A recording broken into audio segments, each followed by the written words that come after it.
को पहले शिक्षित किया। इस शिक्षा की आग में आपको झोंकना पड़ा परमात्मा ने, नहीं तो 3 युग बीत गए थे, आपको इस या आग लगन नहीं दी थी दाता रे। अब इस आग में झोंकना जरूरी था कि एक बार ये किसी प्रकार मुझे पहचान लें। और जो आज आग लग रही है, आप देख रहे हो, सन 1970-75 के बाद हमने वो ज़माना भी देखा और ये अब भी देख रहे हैं। सन 1975 के बाद यह आग लगी है माया की दौड़ की और शिक्षा और ये पोस्ट नौकरियों की। और इसमें हम कहाँ पहुँच गए? इंसानियत ख़त्म हुई, केवल माया दिखाई देती है, ना इज्जत रही, ना बड़े छोटे का व्यवहार रहा। आप किसी ऑफिस में जाते हो, आपके साथ कैसा व्यवहार करते हैं, आपके बच्चे होते हैं, लेकिन वो उस आग में जल रहे हैं, उस माया की आग में अंधे हो गए, अपने कर्म फोड़ रहे और आगे फिर भोगने पड़ेंगे। तो इस आग से बचाने के लिए, इस विष से बचाने के लिए इस पूरे समाज को इस परमात्मा के अध्यात्म तत्व ज्ञान की घनी आवश्यकता है।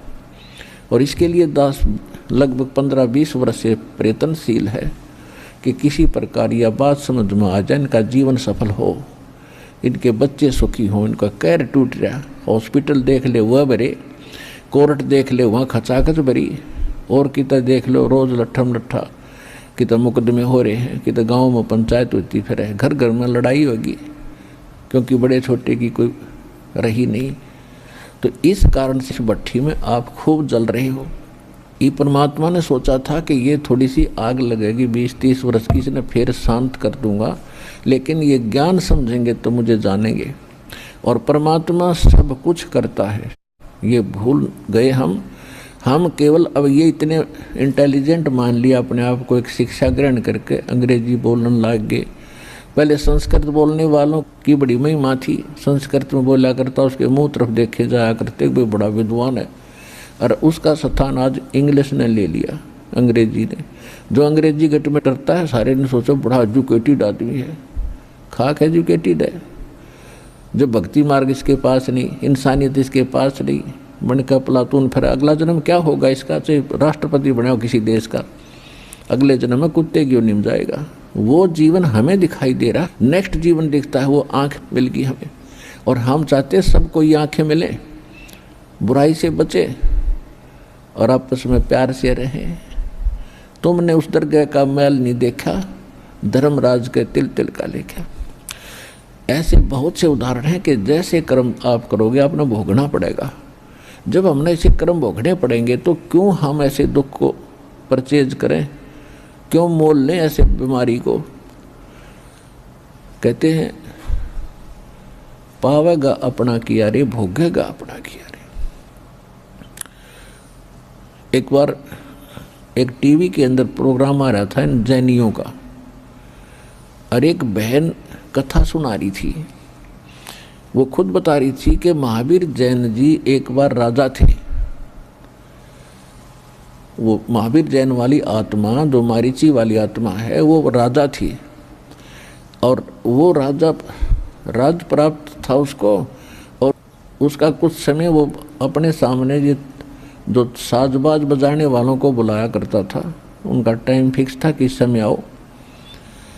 तो वो बढ़िया सुरीली आवाज़ से साजबाज बजाया करते थे, धुन उसको सुनाया करते थे।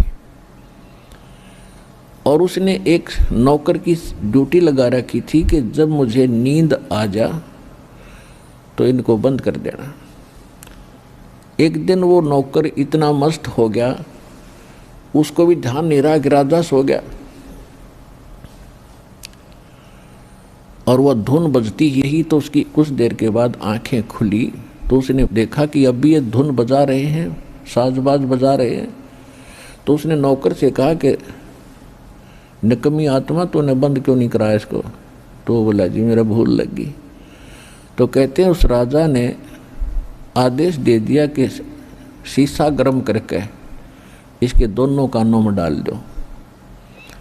अब शीशा गर्म कैसे जो है, इतनी हीट देनी पड़ी उसको।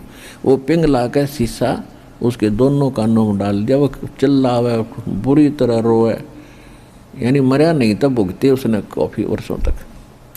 फिर वो बता रही थी कि फिर वो महावीर जैन वाले समय में जब वो जंगल में साधना कर रहा था,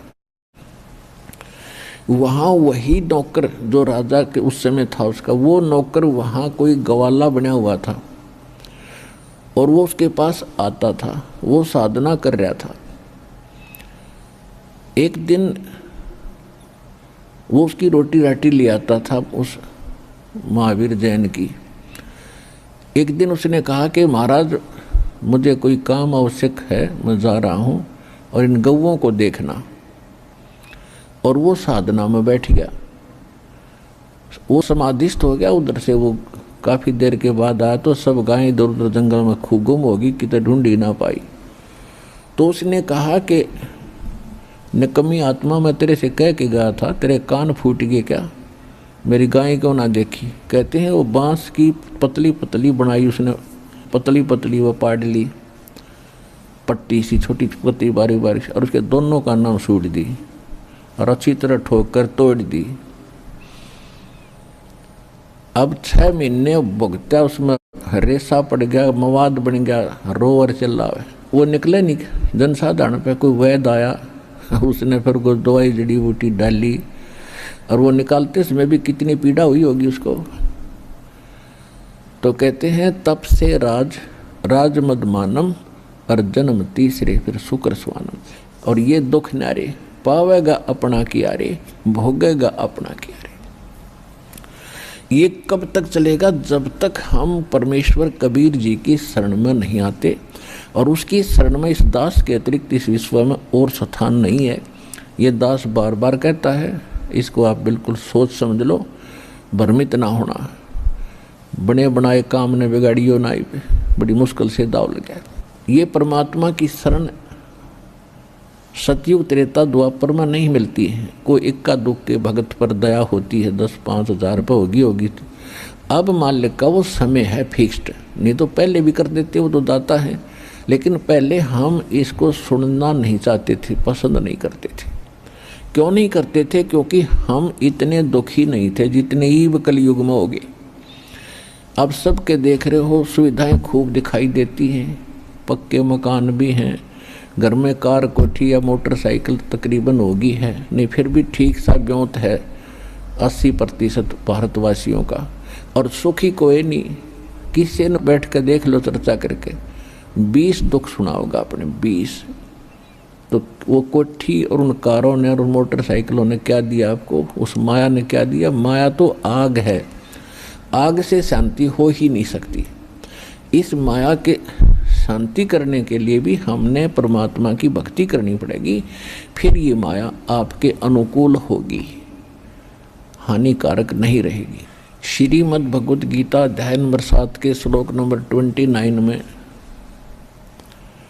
गीता ज्ञान दाता ने बताया है कि अर्जुन, जो भक्त, जो श्रद्धालु, जो साधक जरा और मरण से छूटने के लिए प्रयत्न कर रहे हैं,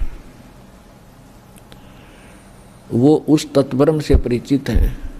तत्ब्रह्म, ब्रह्म माने भगवान, उस भगवान से, तत्व माने उस, कौन से भगवान से? गीता अध्याय नंबर 18 के श्लोक नंबर 62 में कहा कि अर्जुन तू सर्वभाव से उस परमेश्वर की शरण में जा, तत्ब्रह्म की।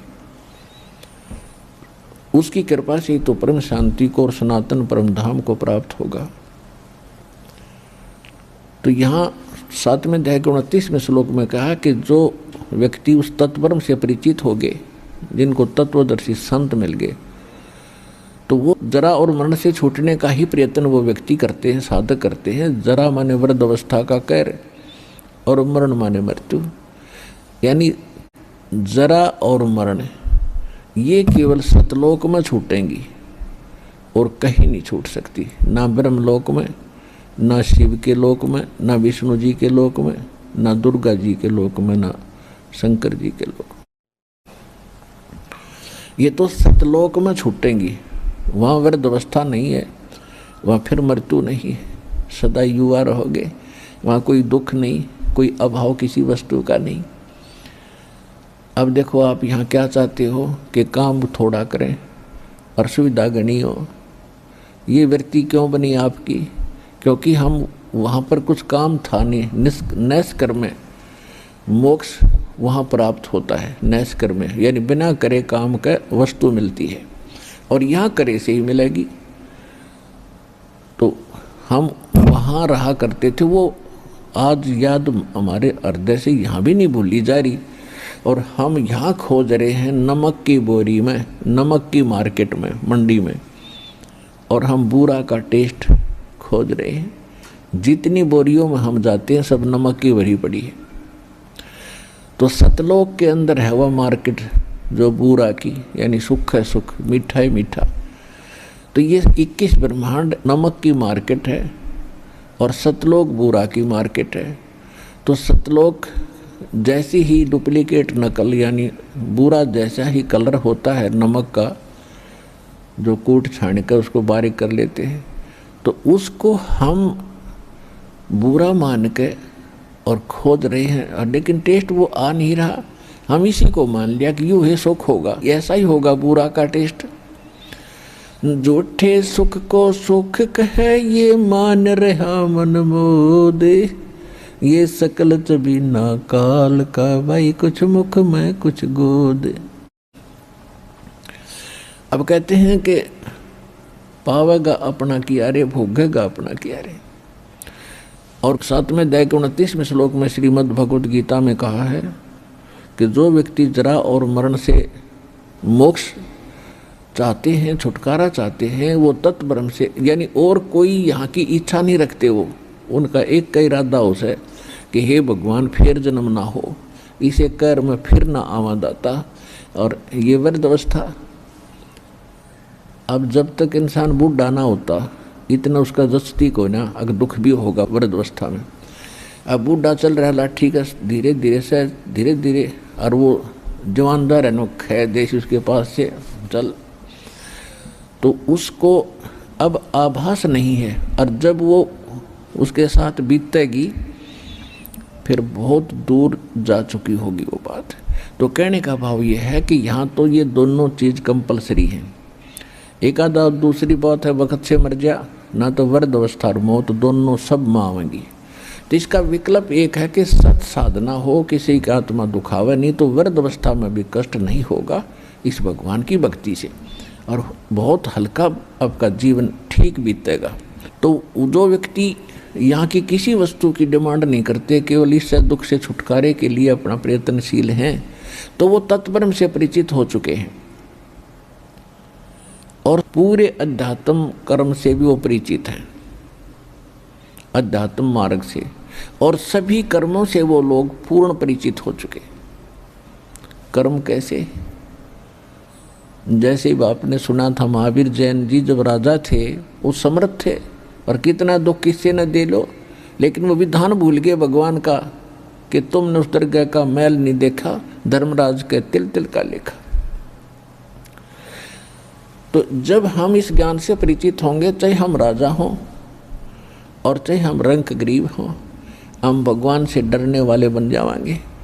और भगवान से डरने वाले बनेंगे तो सेवादार जो होते हैं वो भी तो भगवान के बच्चे हैं, और उनको दुखी करना, ना जाए छोटी सी बात पर सजा घनी दे देना, तो उनका भी उसको भोग भोगना पड़ता है। जब हमें ये कन्फर्म हो जाएगा कि ये तो होगा, और कन्फर्म होगा ज्ञान से, और ज्ञान होगा सत्संग से, और सत्संग करते हैं सतगुरु, नकली संतों से भी ये ज्ञान नहीं हो सकता।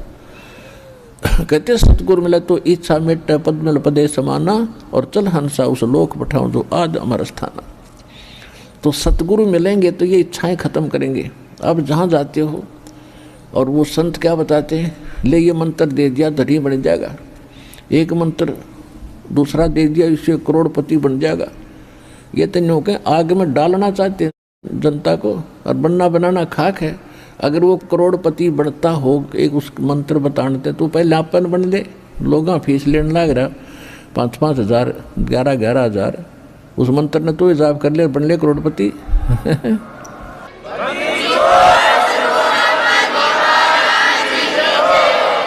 तो पुण्यात्मा वो तो आग में झोंक रहे हैं आपको, एक केवल ये स्थान है जो आग से बचाने का आपको। उसके लिए सबसे पहले आपकी इच्छाएं खत्म हो। ये इच्छा जीव की दुश्मन है। इच्छाएं हमारी क्यों बनी? क्योंकि हमने परंपरा घनी फैला दी और इससे जोड़ तोड़ जुगाड़ में हम मर जाते हैं। ये पूरी नहीं होती है।